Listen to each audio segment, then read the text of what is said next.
So there's this great event in Nashville that happens every year. It's called the Keepin' It Country Jam for Daryle Singletary. We had the honor of interviewing Holly, Daryle's wife, on Tuesday night at the Nashville Palace to talk about what the event means to her. And here's what Holly had to say.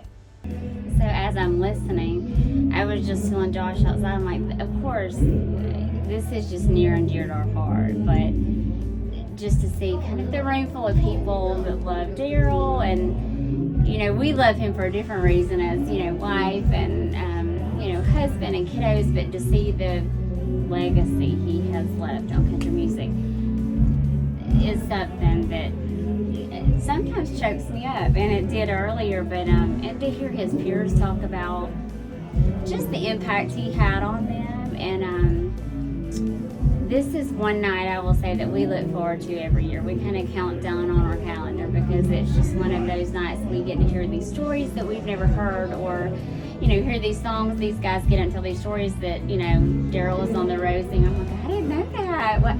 So it is near and dear to our heart, but it is such an impact on myself, but for the kiddos as well. They were just so young. And they opened the show. They opened the show. A special moment. So I will say, I always told Daryle, because he's like, oh, come out on stage. I'm like, I will listen to you sing all day long, and I will cheer for you on the sidelines. Don't call me out there.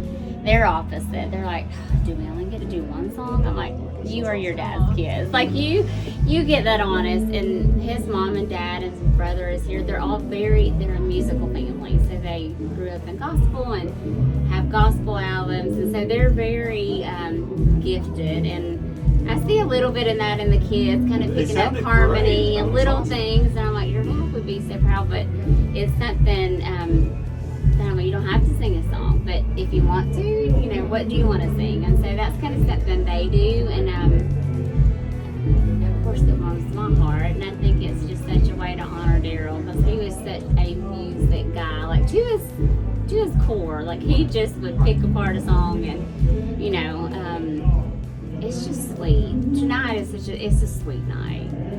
I just told Bobby this. I said, I wonder if Daryle is just looking down and being like, yes. Like, okay. Like, I remember that story. So I think he, you know, if you knew him, to know him was to love him. He was such kind of that, you know, jolly guy. And, like, to hear his laugh would make you laugh. And so I think, honestly, he's like, gosh, y'all done a great job. Like, I feel like it's kind of a, you know, thank you. And so that's really why we do it, because I'm like, you know, he has such a voice, and sometimes we don't know what we have until it's gone. And I think a lot of, and that may be the case with Daryle, but I'm like, his voice was so rich and deep, and I think it just kind of transcends generations. Just the music itself, you know, it's kind of, it gives me chills. So it's just a fun night. It's a lot of, like, smiles, laughs that almost like fill your soul kind of night. It's just one of those.